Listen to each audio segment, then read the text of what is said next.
মেয়ে সন্তান হবে শোনার পর আমার শাশুড়ি পেটের বাচ্চা নষ্ট করার জন্য খারাপ জিন চালান দেয়। 7 মাসের দিকে পেট অস্বাভাবিকভাবে ফুলতে থাকে। স্বামী যার প্রবাসে সে জানে তার যন্ত্রণা কি। বাপের বাড়িতে থাকতাম, অস্বাভাবিকভাবে পেট ফুলতে থাকায় ডক্টরের কাছে যেতে চাইতাম, কিন্তু বারবার বাধা আসতে থাকে। তারপর মা আবার সেই হুজুরকে ডাকেন। হুজুর আমাকে দেখেই বললেন এর অবস্থা তো বেশি ভালো না। হুজুর আমাকে একটা তাবিজ দিয়ে বললেন তাড়াতাড়ি ডক্টরের কাছে নিয়ে যাও। ডক্টরের কাছে যাওয়ার পথে সিএনজি অ্যাক্সিডেন্ট করলো, ড্রাইভার স্পটেই মারা যান, কিন্তু আমি আর আমার মার তেমন একটা ক্ষতি হয়নি। হসপিটালে যাওয়ার পর ডক্টর এসে পেট দেখে ভয় পেয়ে যায়। এত বড় পেট, আর স্পষ্ট বোঝা যাচ্ছিল ভেতরে বাচ্চার অস্বাভাবিক নড়াচড়া। আমাকে সিজারের জন্য ওটিতে নেওয়া হয়, ইনজেকশন দেওয়া হয় অবাস করার জন্য, কিন্তু প্রথমবার ইনজেকশন দেওয়ার পরেও আমি সব বুঝতে পারছিলাম। তাজা শরীরে একটু সুয়ের গোতা লাগলেই আমরা বুঝতে পারি, কিন্তু আমার পেটে ছুরি চললো, কি চিৎকার করে কান্না করছিলাম। ওটিতে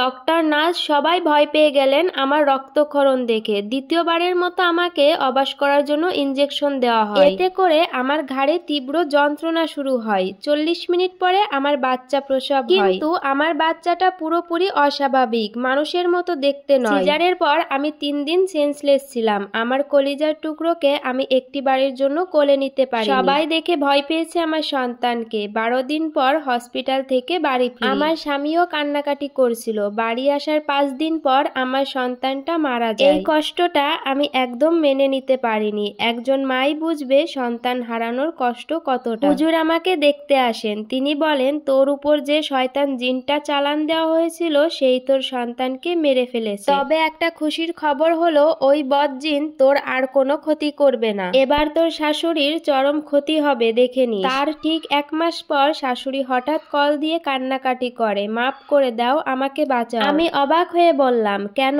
কি হয়েছে? তখন সে তার সব অপকর্মের কথা স্বীকার করে। সে জিনের শর্ত মানেনি, তাই জিনও উল্টে তার ক্ষতি করতে লেগেছে। আমি সবটা শোনার পরে চুপচাপ ফোন কেটে দিই। যে আমার সবটা কেড়ে নিল আমি তাকে কি করে ক্ষমা করে দিই? তার 2 দিন পরই ননদ কল করে জানায় শাশুড়ির পুরো শরীরটাই অবাস হয়ে গেছে। বারবার আমাকে দেখতে চাচ্ছে। এক রাতের ব্যবধানে তার মুখটা বাঁকা হয়ে যায়। সন্তান হারানোর কথা শুনেও স্বামী দেশে ফেরেনি, কিন্তু তার মায়ের অবস্থার কথা শুনে স্বামী 4 দিনের ভেতরেই দেশে চলে আসে। আমাকে বাপের বাড়ি থেকে নিয়ে যেতে আসে। আমি বাধ্য হই সাথে যেতে। শাশুড়ি বাথরুম করে বিছানায় পড়েছিল, নিজের সন্তানটাও ফিরে দেখেনি। তার শরীর থেকে পচা মাংসের গন্ধ আসছিলেন। তার পাপের শাস্তি হয়তো এইটাই, আল্লাহ ছাড় দেন কিন্তু ছেড়ে দেন না। এখন এই নোংরা শরীরটাকে দেখলেই যে কেউ ভয় পাবে। তাকে দেখে আমার একটুও খারাপ লাগেনি, বরং ঘৃণা লাগতেছিল। একটা মা হয়ে কি করে পারলো আরেকটা মায়ের কোল খালি করতে? এই স্টোরিটা